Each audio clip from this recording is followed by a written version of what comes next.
सुबह का धुंध लखा है। हवा में एक भारीपन है, जैसे वो कुछ कहना चाहती है पर डर रही है। चारों ओर धूल के बवंडर उठे हैं। खेतों में गहरी दरारें पड़ी हैं, मानो धरती चीख रही हो। गांव के हर चेहरे पर थकान और निराशा साफ झलक रही है।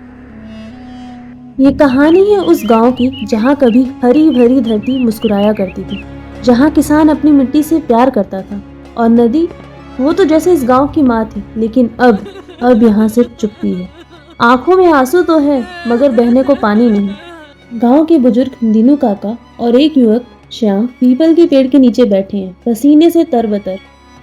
बेटा, जब से होश संभाला है तब से खेतों में काम कर रहा हूँ, पर ऐसा सूखा, ऐसा डर कभी नहीं देखा। लगता है जैसे धरती ने हार मान ली हो और ऊपर वाला भी शायद नाराज है। हाँ काका, अब तो सोच भी पत्तियों की मदद से करनी पड़ती है।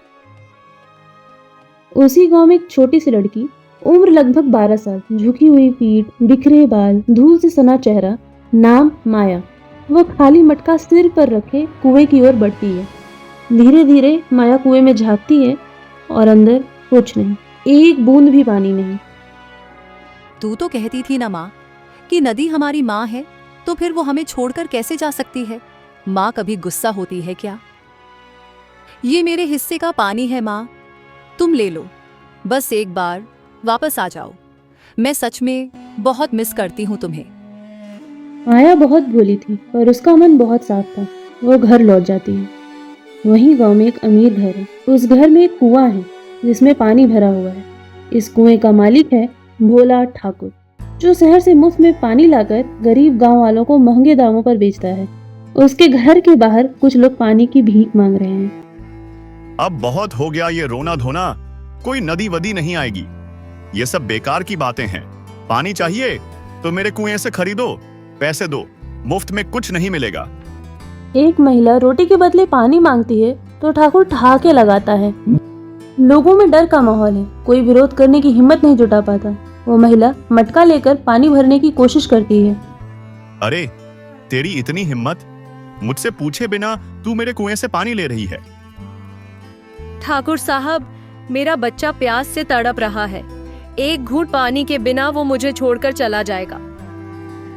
इस गांव का मालिक अब मैं हूँ। मेरी जमीन, मेरा कुआं, मेरा हुक्म। जो जीना चाहता है मेरी शर्तें माने, जो मरना चाहे मरे। ठाकुर साहब, कृपया मुझे पानी ले जाने दीजिए। हाँ हाँ, मैंने कब रोका? पहले पानी का दाम चुकाओ, फिर ले जाना। मैं बेहद गरीब हूँ ठाकुर साहब। इस दुनिया में मेरा बेटा ही मेरा सहारा है। बस बहुत हो चुका ये रोना धोना। पैसे नहीं तो पानी नहीं, अब यहाँ से हटो। रेवा मुंह लटकाकर अपने घर जा रही होती है। तभी रास्ते में उसे माया दिखाई देती है, जो अपने हिस्से का पानी रेमा को दे देती है। तुम्हारा बहुत बहुत धन्यवाद बेटा। भगवान तुम्हारी सारी इच्छाएं पूरी करें। रात का समय, गांव के बाहर पुराने पीपल के नीचे तेज हवाओं में माया बैठी है। वहीं पर एक साधु प्रकट होते हैं। बेटी, तेरा हृदय निर्मल है। तेरी पुकार उस तक पहुंची है जो सब देखता सुनता है। आप कौन है बाबा? आप मुझे कैसे जानते हैं? मैं कौन हूं यह महत्वपूर्ण नहीं, पर तेरा हृदय वह विशाल है, इसलिए मैं आया हूं। यह सूखा धरती का नहीं, मनुष्य के हृदय का सूखा है। इसका क्या अर्थ है बाबा? जब मनुष्य पेड़ काटता है, धरती को लूटता है, नदियों को प्रदूषित करता है, तो धरती माता कुपित होती है। उन्होंने प्रण लिया है, जब तक मनुष्य फिर से पेड़ नहीं लगाएगा, प्रकृति से प्रेम नहीं करेगा, तब तक वर्षा नहीं होगी। पर बाबा, मैं तो एक छोटी सी बच्ची हूँ, मैं क्या कर सकती हूँ? बेटी, तू ही कर सकती है। तू पहला बीज बो। तेरा हृदय शुद्ध है, नरम मिट्टी की तरह, और देखना, लोग स्वयं जुड़ते चले जाएंगे। बस आरंभ करने की आवश्यकता है, विश्वास की आवश्यकता है। साधु धीरे धीरे अंधेरे में विलीन हो जाते हैं। माया नए संकल्प के साथ उठ खड़ी होती है। अगली सुबह माया उजड़े हुए बगीचे की ओर जाती है। अपने छोटे छोटे हाथों से एक आम की कुसली जमीन में गाड़ती है और उसे पानी देती है। मैं फिर से जीवन लाऊंगी। मेरी नदी माँ जरूर लौटेगी। पास से गोपाल, माया का पड़ोसी, ये सब देख रहा होता है। वो धीरे धीरे पास आता है। गोपाल और माया पहले साथ खेला करते थे, लेकिन सूखे के बाद उनमें से किसी में भी खेलने की हिम्मत नहीं बची थी। मैं भी मदद करूं क्या? पेड़ तो सबका होता है ना, चल साथ लगाते हैं। सुबह की हल्की धूप खेतों पर बिखर रही है, जैसे जमीन को ढांपने आई हो। माया और गोपाल एक और पौधा लगा रहे होते हैं। गोपाल के पास एक पुराना टीन का डब्बा है जिसमें थोड़ा सा पानी है। वो बहुत ध्यान से हर बूंद पौधे को देता है। देखना गोपाल, जब ये पेड़ बड़ा होगा तो इसकी छांव में बहुत सारे लोग बैठेंगे। शायद मेरी नदी माँ भी आएगी इस पेड़ की मीठी हवा से। माया, लोग तो हंसेंगे हम पर, बोलेंगे कि बच्चे क्या बदलाव लाएंगे। लोग हंसे तो हंसने दो। जब जमीन प्यास से फटती है तब हंसी काम नहीं आती, सिर्फ हिम्मत काम आती है। और हम छोटे हैं पर दिल छोटा नहीं है। गोपाल कुछ सोचता है और दूसरे पेड़ के बीच की तलाश में निकल जाता है। माया उसे देखकर मन ही मन खुश होती है। दूसरी ओर गांव की चौपाली पर दो बुजुर्ग बैठे हैं, दीनू काका और ललन चाचा। वे कानाफूसी कर रहे हैं। माया और गोपाल हर सुबह पेड़ लगा रहे हैं। कोई सिखा रहा है क्या उन्हें? ना रे भाई, वो तो अपने आप ही कर रहे हैं। माया कह रही थी कि नदी नाराज है और पेड़ लगाए बिना वो वापस नहीं आएगी। बच्चों को ये सब करने दो ना। वैसे भी बड़े लोग तो सिर्फ लड़ते हैं या बेचते हैं। शायद बच्चों के हाथों ही कुछ भला हो जाए। वहीं भोला ठाकुर अपने घर अपने विश्वास पात्र जग्गा के साथ बैठा है। जग्गा उसे माया के बारे में सब कुछ बता रहा होता है। यह सुनकर ठाकुर अचानक गुस्से से उठ खड़ा होता है। ये माया अब ज्यादा उड़ने लगी है, सबको अपने पीछे लगा लिया है। पेड़ पेड़ खेल रही है और लोग उसे देवी बना रहे हैं। ऐसे नहीं चलेगा। ठाकुर साहब, बस एक बार हुक्म दीजिए, बच्चों की ये खेल की खेती एक ही रात में उखाड़ दूं। नहीं जग्गा, अभी नहीं। अभी तो बस उन्हें डराओ। वो जो छोटा कुआं है ना, स्कूल के पीछे वाला, वहां थोड़ी आग लगा दो। सब डर जाएंगे और फिर आएंगे मेरे पास, मेरे कुएं के तले। रात का समय, धीमी हवा चल रही है। स्कूल के पीछे का छोटा कुआं, जिसे कुछ बच्चों ने साफ करके फिर से चालू किया था, अब धुएं से भर चुका है। जग्गा ने जानबूझकर आग लगा दी थी ताकि गांव में डर का माहौल बना रहे। सुबह सुबह लोग जमा होते हैं। माया, गोपाल और दीनू काका भी वहां मौजूद हैं। किसी ने जानबूझकर आग लगाई है। ये काम किसी बुरी आत्मा ने ही किया होगा। माया चुप है और उसकी आंखों में डर नहीं बल्कि एक दृढ़ संकल्प है। अगर किसी को लगता है कि हम गलत कर रहे हैं तो सामने आकर बोलिए, लेकिन याद रखिए, आग से पानी नहीं निकलता और नफरत से बारिश नहीं होती। हमें हार नहीं माननी चाहिए। दीनू काका घर से एक पुरानी संदूक से लौकी का बीज लेकर आते हैं। उनका हाथ कांप रहा है पर आंखों में दृढ़ता है। बेटिया, जब मैं तेरी उम्र का था तो मेरी अम्मा हर साल मुझे एक बीज देती थी। कहती थी कि इसे लगाओ तो भगवान मुस्कुराते हैं। पर कई सालों से डर के मारे यह भूल गया था। लेकिन अब शायद वक्त आ गया है फिर से हिम्मत करने का। ये लो, इसे लगाओ, या कहो तो मैं भी साथ लगाता हूँ। काका, हम सब साथ लगाएंगे।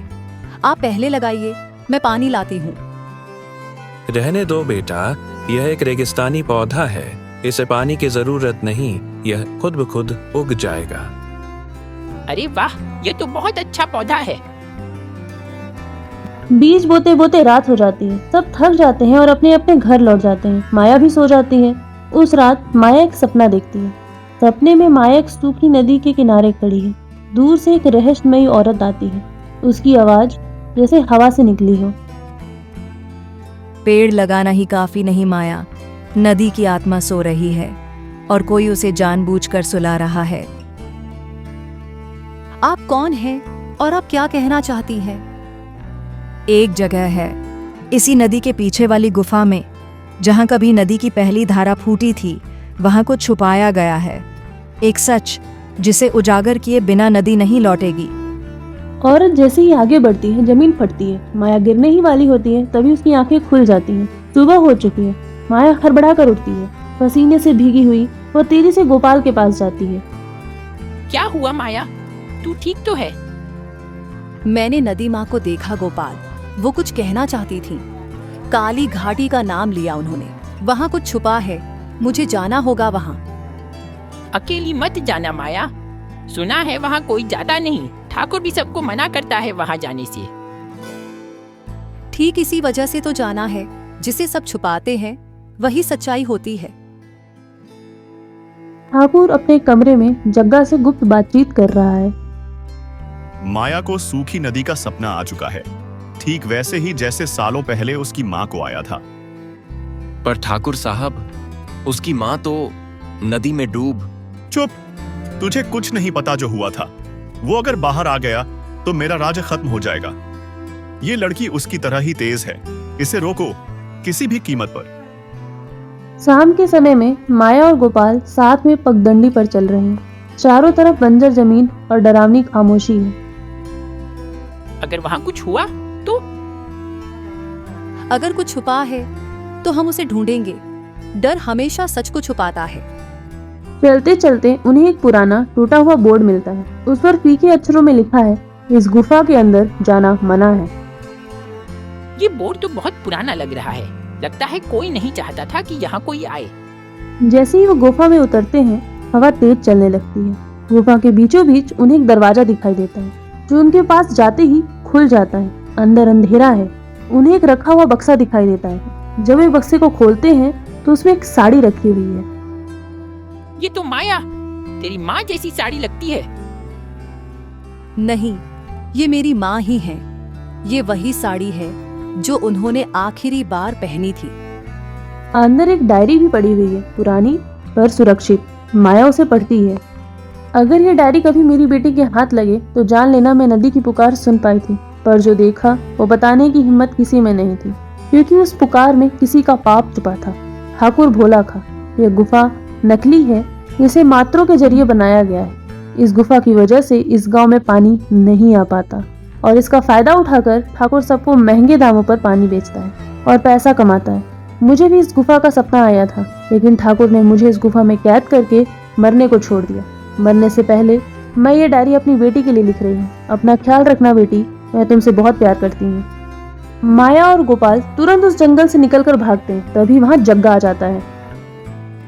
अरे बच्चों, इतनी आसानी से थोड़ी न जाने दूंगा तुम लोगों को।